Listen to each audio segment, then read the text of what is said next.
Hello, welcome to my vlog. Today it's time to prune the fruit trees. The summer pruning day has finally arrived. The weather is quite overcast, although I can see the sun trying to break through those clouds, so it's not going to be too bad. There's not much breeze, so that's in my favour as well. I've just got to watch out for the wasps and the magpies. They're flying around quite a bit. So, without further ado, let's get on with it. Time to tackle the damaged parts to the tree, see if I can get them cut away. Then I'll be able to harvest some of the fruit and then see about pruning the water shoots back and remove any of the damaged fruit. Just zoom in to show the top part there. There we go. So there's the first branch that snapped and the second one that's just hanging on for dear life. So I'll get the little saw, I'll prune those back and I'll get back to you. This is the left side of the tree. I was on the right side before and I've just cut away that big bough, and I'm now going to be working down the way to the damaged one there and looking at any other evidence of damage. And there we go. There's the bough with fruit to harvest. Fruit all over the place really. So on to the next cut. There we go, that's the next branch down cut away. And looking down, there is tension on these branches. If I follow this one all the way down, although there's tension on it because of the weight of the fruit, there isn't actually any damage to it. But I am still going to cut it away at this point here, just because I'm worried that there's too much weight.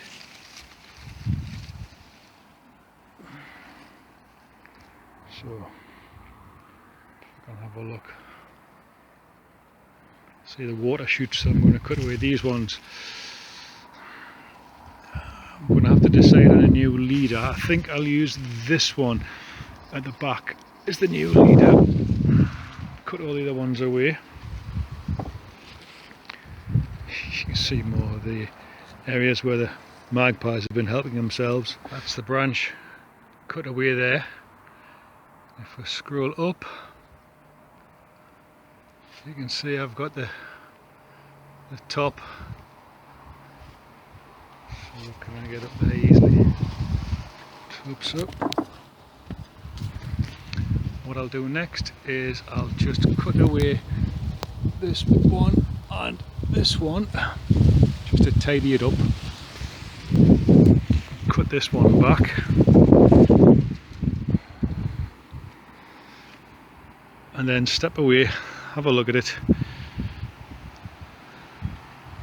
and think about just pruning the water shoots.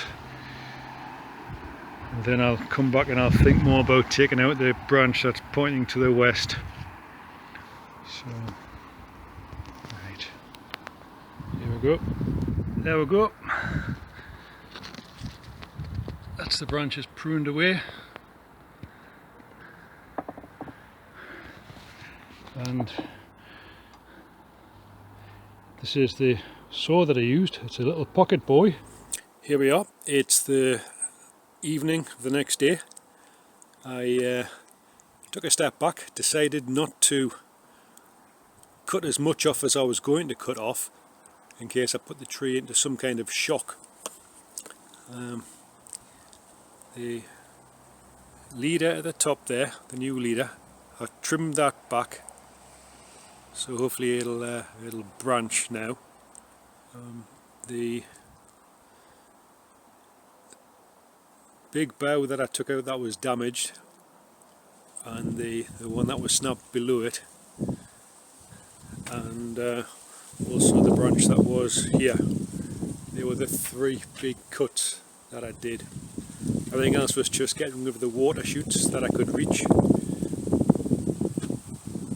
just to summer prune it.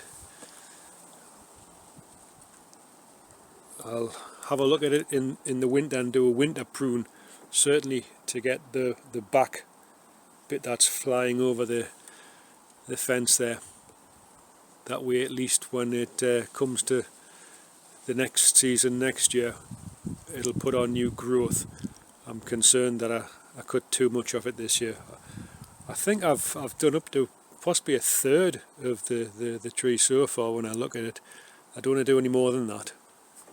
It's still got some strange crossing branches which I'll tackle in winter. Still, again, I'll have to consider that. But I also managed to get the Concord pear summer pruned, so I've got those all done. That's looking a lot nicer. Sorry for the glare from the sun there.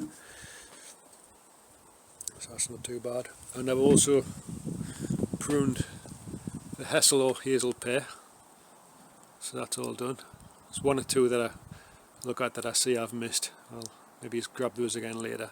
It was a bit awkward. I was using the extendable loppers that I've got to cut them, and I did the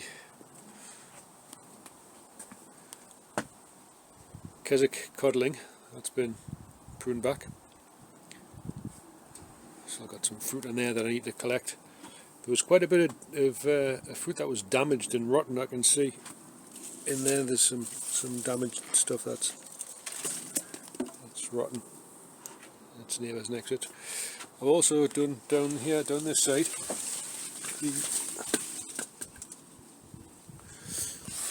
this is the one called Katy, and it was a lot of height at the top. I don't know if I've videoed this, but you can see there's quite a bit of growth, sorry, a bit of fruit on this, and that's all done as well. So I've just got the other side with the James Grieve to get done, but I'll call this video to an end now. We'll do the close and the glasses. Well, that's the end of this video. If you enjoyed it, please consider giving a thumbs up. If you've got any questions or comments, just leave them down below in the section and I'll get back to you as promptly as I can. All I have to do now is collect some tomatoes and some cucumbers, and that'll be me making my dinner for tomorrow. And then it's just a case of giving these a good watering for the night, and then I can sit down and I think I've earned a drink tonight. So until next time, TTFN.